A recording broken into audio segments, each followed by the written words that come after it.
Welcome back. Today we will start electrical design of a battery pack, but before that we would like to know what is there any question in the last sections in thermal design of a battery pack or mechanical design of a battery pack. So, what we have covered till now, the basic introduction of a design of a battery pack, and then we have divided the design of battery pack into basically in 4 sections: mechanical design, thermal design, electrical design and the BMS design. And we have started with a mechanical design. There we have worked towards the base plate, end plates and the side strips. Then we have gone to the vibration analysis and we understood what are the test standards we follow in India and how we can simulate that and how can we match them with our test results. And then we have started the thermal design of a battery pack, a very simple approach, that heat load would be equal to I square R. I is the current taken or C rate you can say, and then R is the internal resistance of the battery. We have also tried to understand what will happen in the bus bar. If the current is flowing, then how it can impact the temperature of the bus bar. Then we have seen the various modes of thermal management, active and passive, and in that active also several ways of doing the active thermal management is force, air cooling, then liquid cooling, then direct expansion or refrigerant cooling, and then hybrid of all that. And in passive cooling system, use of PCM as well as use of micro channel heat sinks or heat exchangers. And then we have seen how this active and passive cooling system impacts the battery cells temperature, and some steady state simulation we have done there for with the air cooling, natural convection, force air cooling as well as the cold plate method. Now, in this section in electrical design of battery pack, what basically we would be looking, essentially we would be looking for the bus bars or any current carrying system or wires or that, and how to move forward with how to set up the design spec, all the things we will look on in that one. And what are the technical data we required to move forward, what is the thickness. So, it would be a combination of slightly thermal and slight mechanical what we have done with consideration of electrical design. So, let us move ahead in this section 5.3 electrical design of a battery pack. What issues to be addressed by doing the electrical design of the battery pack? Current always flow in the least resistance path. So, if there is a current flow, we have to also look upon what would be the least resistance path for the current flow. Temperature rise due to current flow. A small portion we have seen in the thermal management or thermal design of the battery pack, where we have shown the bus bar, if the current is flowing, the temperature will increase. So, temperature rise due to current flow, how it will happen? Again the same thumb rule, I square R. R is the resistance of the current flow path, R is the resistance of current flow path, and I is the current flowing through that path. And the temperature rise become very prediction of temperature rise or calculation of temperature rise become very important, because not only the current flowing path gets heated up, it also impact the surrounding. If you have some other electronics or cells, because current has to be taken from the cells basically. So, it also impacts the localized heating on that particular area.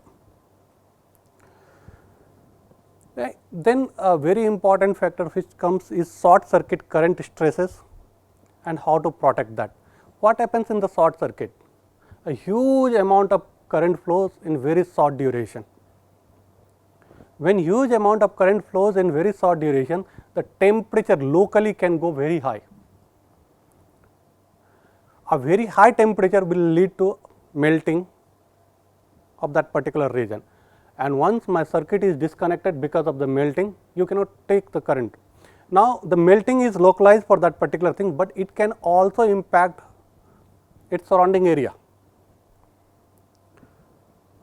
You have constrained current flowing path, either you generally constrain the current flowing path either by some mechanical constraints or by considering that's okay. Even, and in that case, if let us suppose because of the current high current flow, like in short circuit case, if that part melted, so now it can move in any direction. Remember, it is still live. So, when it moves to some other things, other places, so you may get some false current, or even you wanted to disconnect, it may not get disconnected. So, that becomes very important in electrical design. Then the another important factor for electrical design is EMI, electromagnetic interference, should be minimum, otherwise it will impact electronics, it will impact outside, it will impact the signal processing and all this. Now, joining methods and performance, just now I have talked about short circuit.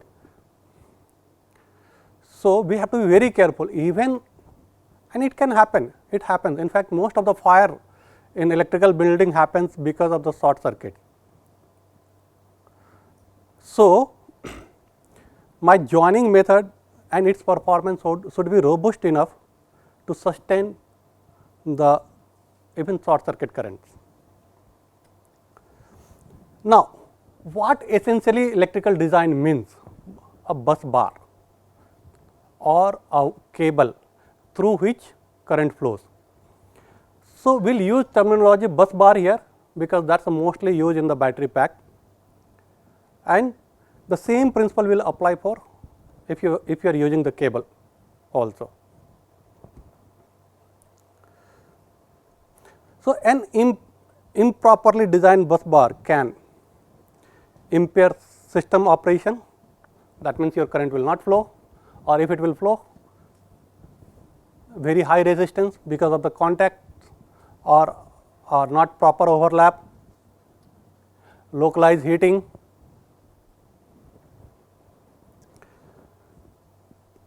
If bus bar is not proper, what will happen?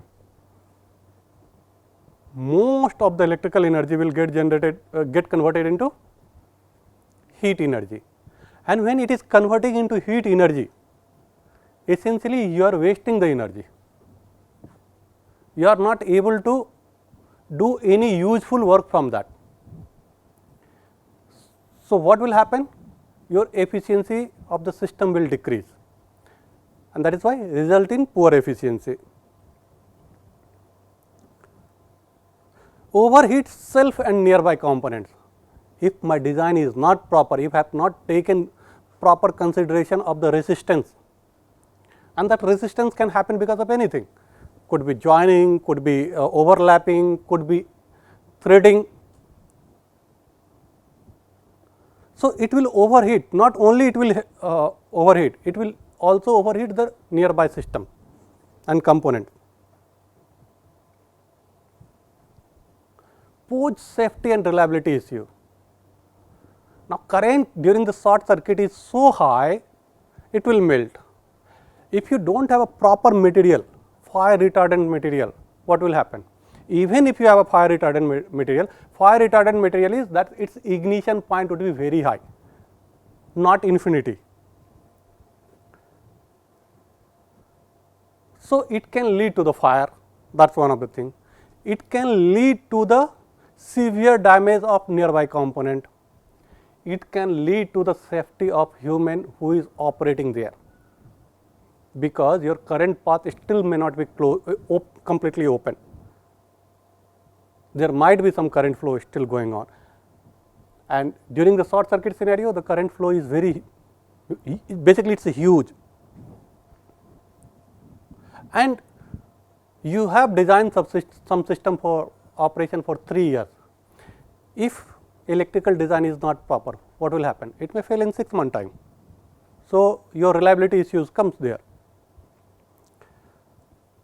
If you remember, when we were doing the MOSFET thermal management, what we have seen that each 10-degree decrease in temperature would increase the life by 2 times, or 10-degree increase in temperature, operating temperature would decrease the life by half for electronics components.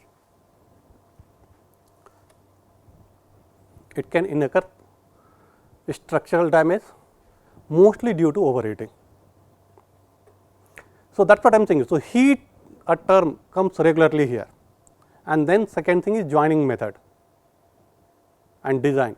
So, we will talk a bit of thermal wherever is required, and a bit of mechanical also in this particular section. So, electrical design of a battery pack. So, the first things comes busbar design. In that busbar design, what are the important parameters? The conductor material selection. You want to have a material which is highly conductive, however, should have sufficient mechanical strength also, should be able to join easily either through welding or overlapping and screwing by nuts and bolts. We mostly deals with DC current in battery pack. In fact, we deal only with DC current, but however, if you go to motors, even though it is DC current going up to controller, but after that it gets converted into AC. So, we have to be very careful in designing the current flow path for AC currents. In fact, DC currents, generally it is considered up to 120 volt DC is safe for human, generally, not necessarily, generally. However, any voltage above 120 volt DC is not safe for human. So, it comes in high voltage category. So, you have to be very careful if there is a high voltage scenario. Short circuit scenarios we discuss, it can lead to huge temperature change and very short duration of time because of the huge current flow. Mechanical consideration, even something goes wrong, still my current flow path should be safe. Then another important point becomes conductor insulation.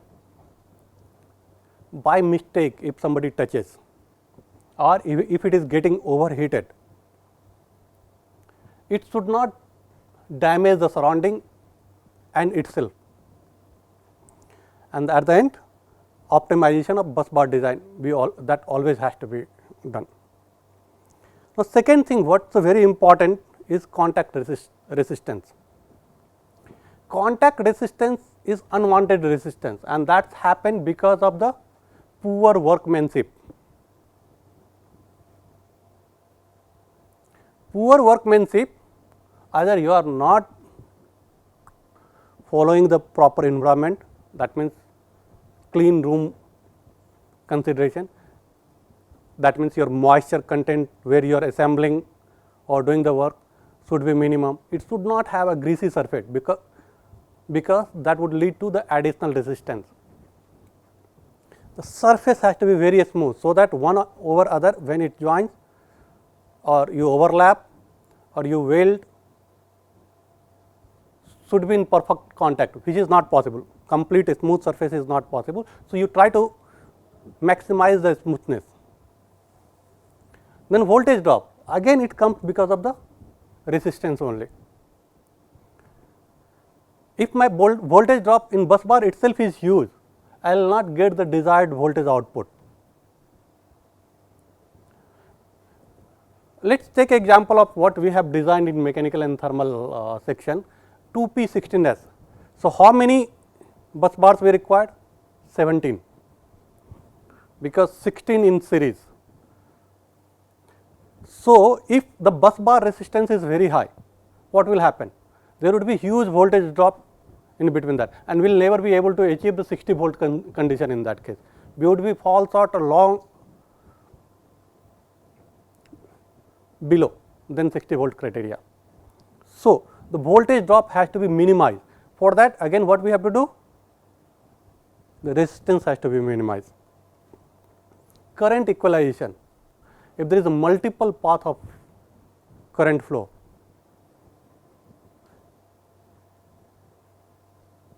like in that case we are talking about 30 ampere current. Now, 30 ampere current we can divide into, if I have a switching device that I need sometime 7.5 ampere, sometime I need 15 ampere. So, I will put a 4 switches there. I will switch on when I require 7.5 one switch, or I will have a 4 path there which each can carry 7.5 ampere current. So, in that case all the 4 paths should have the equal resistance. Otherwise, if in one path my resistance is low and another path resistance is high, what will happen? The maximum current will flow through the least resistance path, and that path would become overburdened or overused. So, we want always the current to be equal in all the paths,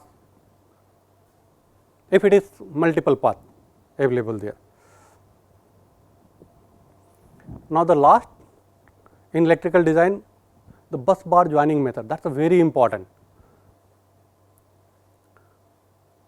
because current flow get impacted, contact resistance increases, all the things we have to look upon in bus bar joining methods. Now, conductor material selection. Conductor material is what? It is a critical for electrical performance, mechanical rigidity and functional safety. When I am selecting a conductor material, generally the silver and gold are one of the highest conductive material easily available, but mechanical strength it is much poorer to steel. However, the thermal conductivity of steel is lower than silver and gold. Now, consider copper and steel. Copper thermal conductivity is high, it also has a good strength, but not as great as steel. Consider another scenario, aluminum. It has good thermal conductivity less than copper, but has much better mechanical strength than copper. So, out of the several material, we have to select a material which should give the least resistance, however, should also have a very good mechanical rigidity and functional safety. That means, it should not break because of overheating, because of the stresses developed, because of the vibration.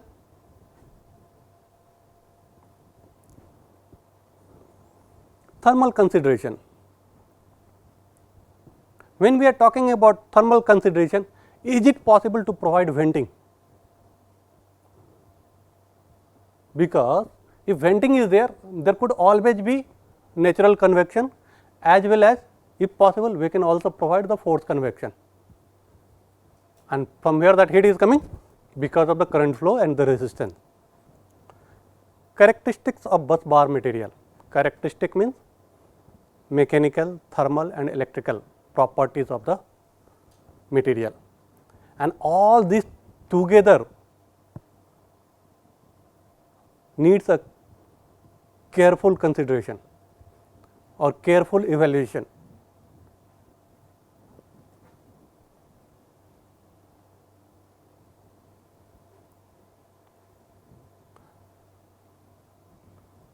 A final factor which comes into design is also cost, other than the characteristic of the material. Even though gold or silver has one of the highest thermal conductivity, I cannot select that one because it is very costly. Steel is very cheap, but the resistivity is much higher than aluminum and copper.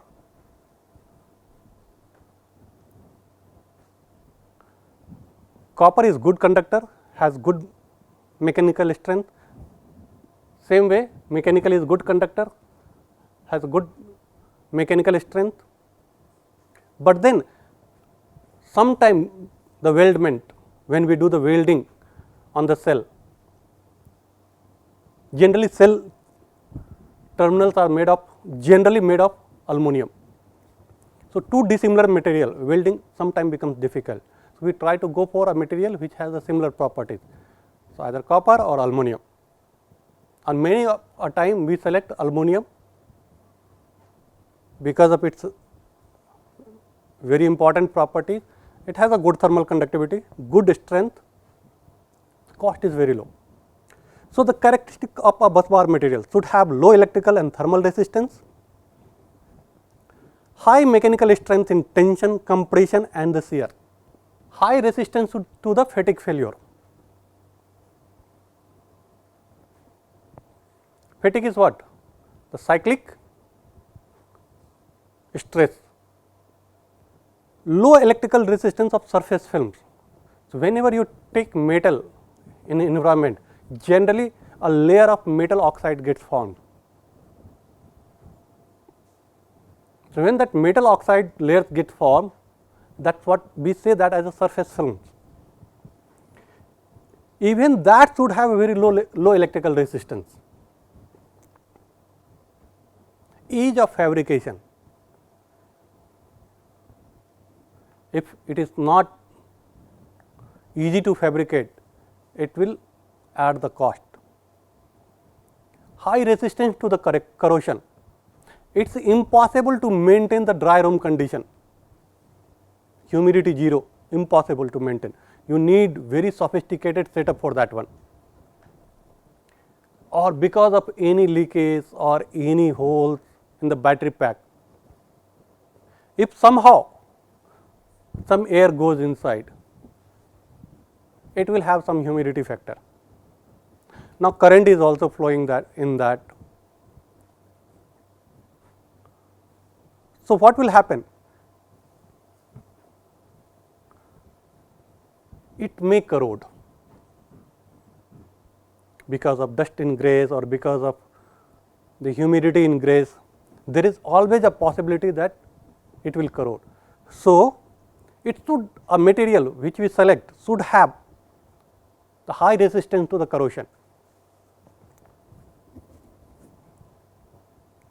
And last but not least, the cost, that plays very important role, because finally you would be able to sell to the customer only when the cost is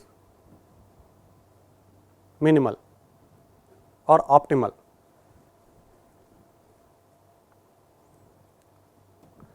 Once the life cycle of the battery packs get over, the material what we select should be recyclable also, so that we can again reuse, and it should be easily recyclable. So, that is add the value.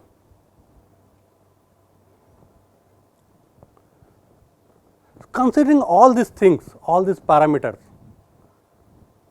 in the available material, copper is generally considered as the best material for bus bar or electrical cables or cable bars. The aluminum is the next alternative. So, we will play mostly with copper and aluminum from now onward. Aluminum has 61% lower conductivity than copper, but resulting increase in bus bar dimension dissipates more heat. You have more surface area to dissipate the heat. Even though it has the lower thermal conductivity, but the design consideration allow them to have more surface area. So, it is able to dissipate more heat. For any electrical conductor, Ohm's law states that, now we are going for a design criteria, how to design what are the parameters we should look upon. So, for any electrical conductor, Ohm's law states that the conductor potential drop or delta V would be equal to the current flowing into it, current flowing through it into multiplied by the resistance of the conductor. So, it is nothing but V equal to IR or delta V equal to IR. Generally, we use delta V as a V in such situation. V is also considered as the voltage drop or the potential difference. Now, the resistance of the conductor is dependent on material properties and the physical dimension. How? We will show it. The conductor resistance R is equal to electrical resistivity rho into conductor length divided by conductor cross section rho L by A. Rho is the resistivity, L is the length of conductor and A is the area of cross section through which current is flowing. So, the dimension or the area perpendicular to the current is the cross sectional area. Now, resistivity of a conductor depends upon temperature. Resistivity at any temperature is equal to resistivity at a reference temperature into 1 plus alpha T minus T0, where T0 is your reference temperature, T is where you are looking for the resistivity, and alpha is a constant for the particular material. So, what we have seen, the voltage drop or the potential difference across a conductor is equal to the current flowing through it into the conductor resistance. Now, conductor resistance is equal to resistivity into length divided by cross sectional area. Now, this resistivity is a function of temperature, which you can relate resistivity at any temperature T is equal to resistivity at some reference temperature into 1 plus alpha delta T, or the temperature where you want to know the resistivity minus reference temperature. The current carrying capacity of the bus bar is limited by its maximum temperature, maximum acceptable temperature. That maximum acceptable temperature is what we say that I want to go for a change in temperature by 5 degrees C or 10 degrees centigrade or 15 degrees centigrade or 20 degrees centigrade, because we also have nearby components, and when we have a nearby component, we have to look upon the temperature right should not impact that. Now, when temperature is increasing, what else is happening? What will happen to the length?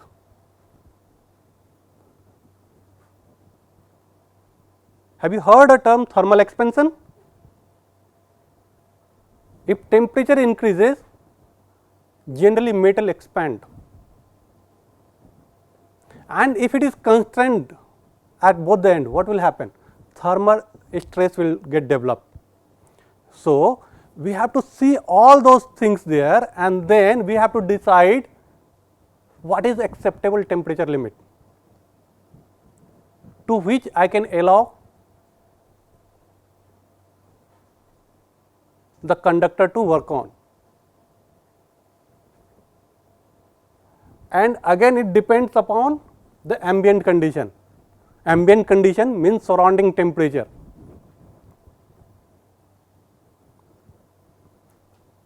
How much maximum gain in temperature it can take or should be acceptable to designer, or should be accept, and how it becomes acceptable to the designer? He will look upon all other things.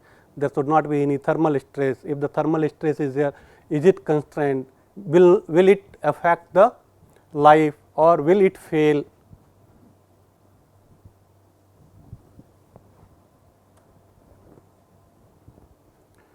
So, what it says, heat generated by Joule heating. What is Joule heating? I square R should always be less than or equal to the heat dissipated to the ambient.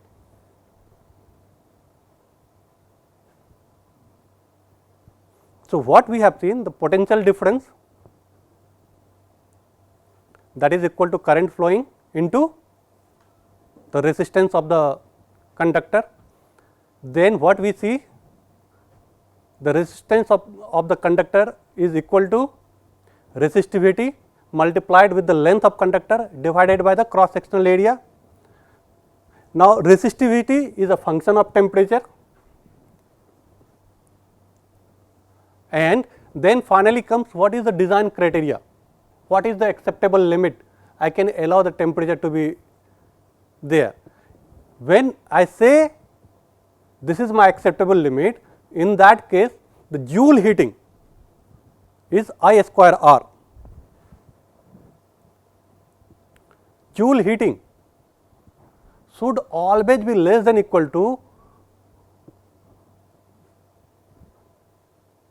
the heat it can conduct to the ambient. And how much heat can be conducted to the ambient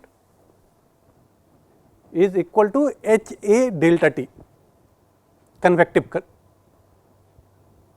heat transfer. Why this term S has come here? S is shape factor. It could be circular, it could be perforated. So, shape factors impact slightly. So, once you define the shape factor, once you get the shape factor, it's a bit, if shape factor is 1, what will happen? Joule heating should always be less than equal to the heat dissipated to the ambient. Now, this is an iterative process. Why? Because the resistivity is also a function of temperature. As your temperature keeps on changing, your resistivity keeps on changing, your R keeps on changing, and then finally you have to balance at some point where both of them, my left term Joule heating should be equal to the heat dissipation. So, for initial case you can use anything. I can suggest 2 ampere per mm square, that is nothing but current density.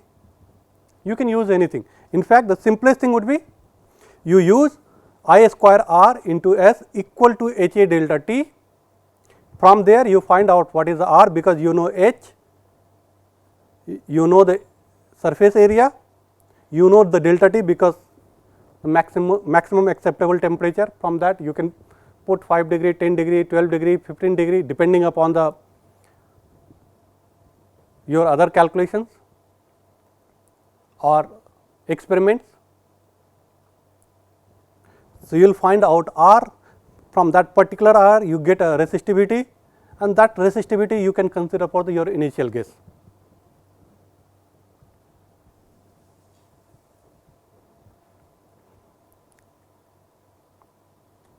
Any question in this, because this slide is very important.